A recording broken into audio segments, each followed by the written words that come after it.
Now, with the midterms only 42 days away, well, Biden's border failures are in full focus as now Democrats are more desperate than ever to distract from Biden's failures and, of course, desperate to demonize Republicans at all costs. Get this, a new poll finding a majority of the American people are now supporting sending illegal immigrants to Democratic-run cities as border communities in Texas and Arizona continue to suffer under what is now an undeniable catastrophe caused by Joe Biden.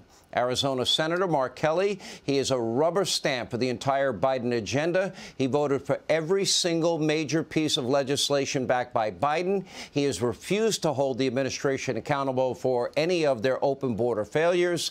And, of course, he is now in election year conversion mode, trying to pretend that he's some sort of moderate like Kristen Sinema, who cares about safety and security. That is a complete lie. Here to explain more, Republican Arizona Senate candidate in Arizona, Blake Masters. All right, your race is crucial. Let's go to the issue of the border and start there, because Mark Kelly has again and again had an opportunity to help secure the border, and he's failed to do so. Why? He just has no independence of mind, Sean. He promised Arizonans that he would be independent. He swore he would be a moderate. And a lot of people believed that. Well, for the last 2 years, Mark Kelly has been voting in lockstep for Joe Biden's agenda. And apparently, he's just fine with this wide open southern border because he hasn't done a single thing to stop it. You know, we've had more than 5 million illegal aliens come into this country, welcomed by Joe Biden and Mark Kelly. They're resettling these people in working class towns and cities in Arizona, in working class towns and cities throughout the country. I have no idea why, because it's hurting people. It's hurting families. It's making our streets less safe. The fentanyl that's coming in is killing children here in Arizona. But apparently Mark Kelly likes it this way. He's not doing a darn thing to stop it. I find it unforgivable. I got his record. He voted against a bill that would have funded greater opioid detection capability, voted against Title 42 3 times. He voted against hiring 18,000 Border Patrol agents, but supports the 87,000 IRS agents to be hired.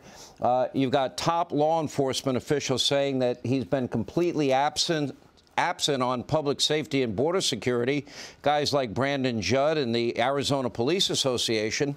But somehow it seems you're tightening in the polls, but it seems like so far he's gotten a pass. Has anybody in the media in Arizona been challenging him on these issues? We've got a pretty left-wing media in Arizona, and so it's really just me. We're getting the message out. It's my grassroots army. Sean, I can't tell you how pissed off and activated our Republicans in Arizona are. The independents in Arizona, everybody says Arizona's a purple state. No, it's not. This is a red state. The independents by 2-1 in Arizona. They know that Joe Biden's failed, and as they learn about Mark Kelly's record, they're going to want to make a change here in November. All right, Blake Masters, very important pickup if the Republicans can get that seat. Thanks for being with us. Hey, Sean Hannity here. Hey, click here to subscribe to Fox News YouTube page and catch our hottest interviews and most compelling analysis. You will not get it anywhere else.